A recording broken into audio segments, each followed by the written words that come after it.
Thursday, April 9, 2026. This is Rick with the Mercedes Diesel Guy channel, and this is my Mercedes ML320 parts car. Now, I've tried several times to film a video on the relative merits and pitfalls of having a parts car because I have thoughts on it. The videos end up running really long, so I'm going to try to make this shorter.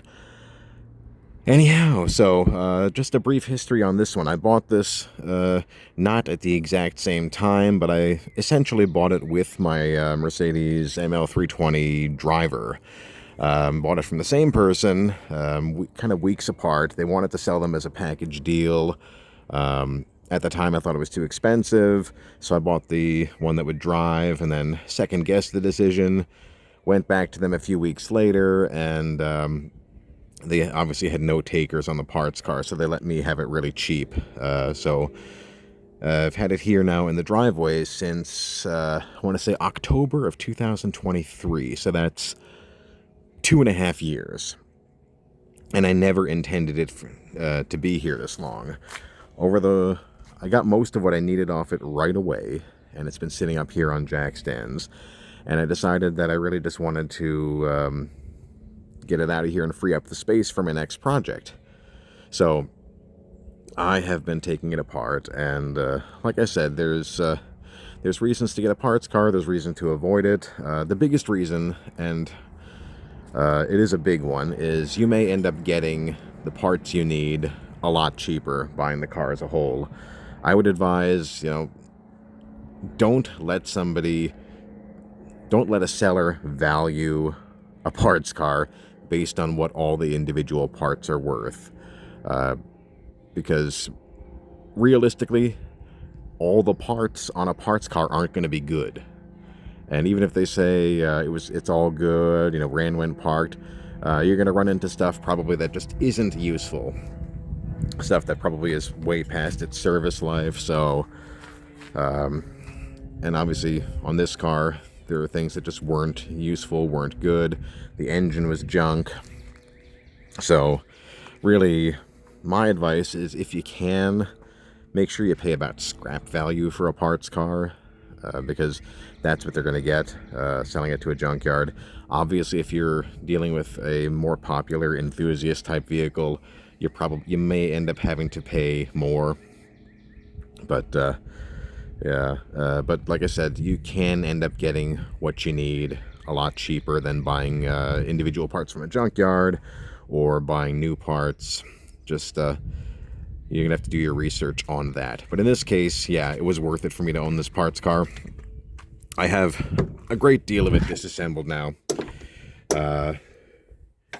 and like I said, the cost savings are the big, huge reason to do it. Now, in terms of reasons you might not want to do it, you might be in a place with an HOA, and they might object to you having essentially a junk car in your driveway or on the property somewhere. So you got to consider that. I don't really have that situation here. And then you got to consider, whether or not you want to leave the car intact in one piece forever, or if you want to take it apart and get rid of the body, which is kind of where I'm at now. And a lot of these parts, I'm just going to have to find a place for them. I've got a whole bunch in plastic totes now. They're going to go out to my sheds. I've got a whole bunch of parts that I'm going to be selling on eBay. So hopefully I'll recoup some money there. And I'm undecided as to whether or not I'm going to save body panels. I know I want to take the rear hatch, but do I want the hood, the doors, the fenders? Because it's storage space, and it's storage space for something I may not ever need. So I got to consider that, and then I'm going to have to get this thing towed away, so I'm going to have to find somebody to do that. And that, which also brings me to another thing you're going to need to consider, title and ownership. So with this car, I did get the title from the previous owner, and I did a title-only transfer into my name. I did have to pay tax on the sale, but This is titled in my name now, and a lot of places I've noticed just from looking at different businesses, when you scrap a car, you may need to provide the title because they don't want to take in a stolen car any more than you do. So if you're buying a parts car that doesn't have a title, you may run into problems there. So that is another item to consider.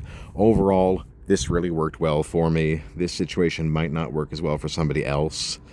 But this thing really has been here too long for me, so I need to get it out of here, recoup the space, and move on to the next project. So, was able to get most of what I wanted out of this. My last thought is going to be here on the seats. I was hoping to take the passenger seat there, which looked to be in good shape, and even though it was a different color, use the upholstery to repair the driver's seat in my other car. And unfortunately, last week I was out here and I was pulling something out from under the dash, had my elbow on the seat, and the leather was so dry that it cracked like brittle old plastic. And not even in just one place. It shattered, kind of right there under that box. Really no need for me to pull that out just to show you, but unfortunately the seat just wasn't usable. The leather all dried out. So, and the driver's seat was not in good shape. So I think I've gotten almost everything I need out of the interior at this point.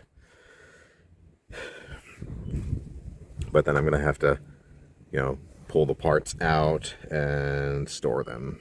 So this is Rick with the Mercedes Diesel Guy channel. So if you're considering owning a parts car, that's just some food for thought. And hit the like and subscribe, and I'll bring you more content soon. Thanks.